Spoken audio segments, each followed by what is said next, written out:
Ish presidenti i Bullgarisë dhe ish shefi i forcave ajrore, Rumen Radev, është në rrugën e duhur për të fituar zgjedhjet e përgjithshme të së dielës me premtimin për të luftuar shtetin mafioz të përhapur kudo, që sipas tij po minon vendin më të varfër të Bashkimit Evropian.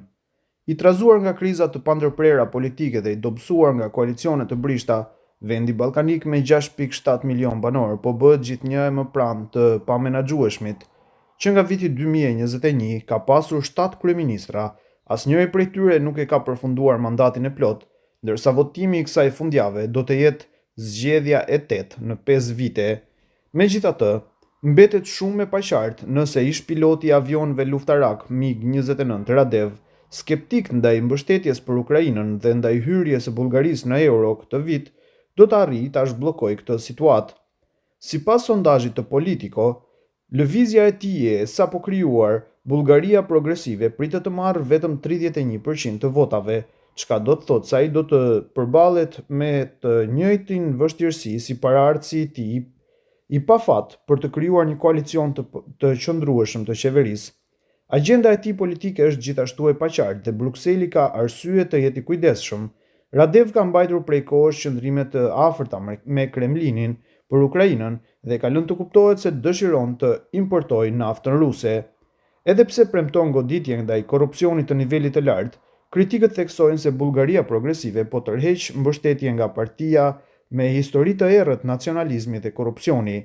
Siç pyeti më herët këtë vit lideri centrist i opozitës Asen Vasiljev nga partia Ne vazhdojmë ndryshimin, ai kërkon një Bullgari të fortë në një Europë të fortë, apo një Bullgari që ndjek modelin Orban, duke vepruar si kal troje brenda BE-s dhe duke bllokuar integrimin.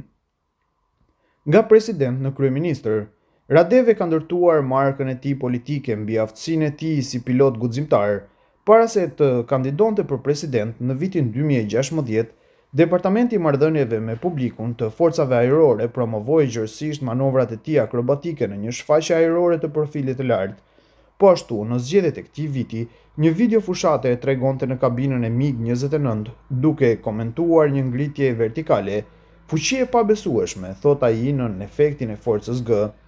Pas marrjes së presidentës në vitin 2017, Radev e kompensoi shpejt mungesën e përvojës politike duke përdorur sfondin ushtarak për të krijuar figurën e patriotit të patrembur dhe të pakorruptuar nga partia në fuqi.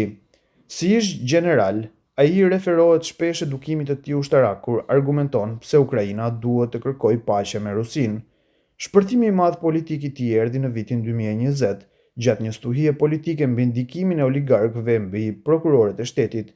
Kjo përplasje ndezi protesta masive gjatë verës dhe ndihmoi Radevin të konsolidohej si politikan më popullor i vendit. Prokurorët bastisën zyrat presidenciale dhe ndaluan përkohësisht 2 prej bashkëpunëtorëve të tij, gjë që vetëm sa e forcoi besueshmërinë e tij si luftëtar kundër kapjes së shtetit. Ndërsa zemërimi publik rritet, ai doli në mbështetje në verë për të përshëndetur turmën, ngriti grushtin lart, denoncoi korrupsionin dhe bëri thirrje që banditët të largoheshin nga pushteti ekzekutiv. Kjo betejë kundër korrupsionit është në qendër të fushatës së tij këtë vit dhe premtimi kryesor elektoral i Radevit ka qenë rrëzimi i oligarkisë. Oligarkia është e rrënjosur thellë në jetën sociale dhe ekonomike të vendit, është një skem piramidale që kullon sistematikisht shoqërinë, ndërsa siguron pandëshkueshmëri përmes kontrollit të institucioneve partijake, zgjedhjeve po ashtu.